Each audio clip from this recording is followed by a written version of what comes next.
അസ്വലാത്ത് നമസ്കാരം.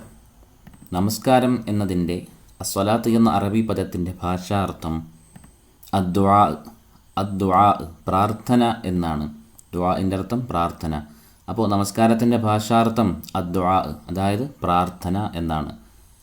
സാങ്കേതികാർത്ഥം നോക്കുകയാണെങ്കിൽ തക്ബീർ കൊണ്ട് തുടങ്ങി സലാം കൊണ്ട് അവസാനിക്കുന്ന പ്രത്യേകമായ ചില പ്രവൃത്തികൾക്കും വാക്കുകൾക്കുമാണ് നമസ്കാരം എന്ന് പറയുന്നത്.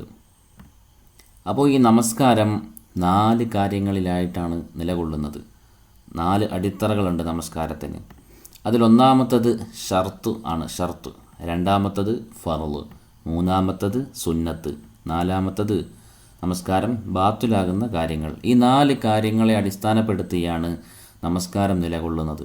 ഈ 4 കാര്യങ്ങളും പഠിക്കുകയാണെങ്കിൽ, ഈ 4 കാര്യങ്ങളും നമ്മൾ കൃത്യമായി പഠിക്കുകയാണെങ്കിൽ നമസ്കാരത്തെ നല്ലതുപോലെ നമുക്ക് നിർവഹിക്കാൻ സാധിക്കും എന്നതാണ്.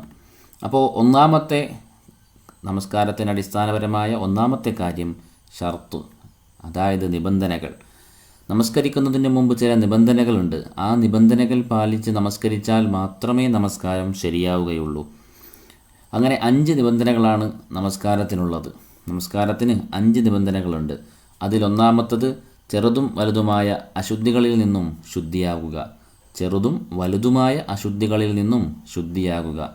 രണ്ടാമത്തത് ശരീരം, വസ്ത്രം, നമസ്കരിക്കുന്ന സ്ഥലം എന്നിവ നജസിൽ നിന്നും ശുദ്ധിയാകുക. മൂന്നാമത്തത് സമയമായെന്നറിയുക. നാലാമത്തത് ഔറത്ത് മറയ്ക്കുക. അഞ്ചാമത്തത് ഖിബലയ്ക്ക് മുന്നിടുക. ഈ 5 കാര്യങ്ങളാണ് നമസ്കാരത്തിൻ്റെ നിബന്ധനകൾ. ഇതിനെ നമ്മൾക്ക് വിശദമായിട്ട് അടുത്ത ക്ലാസ്സുകളിൽ പഠിക്കാം.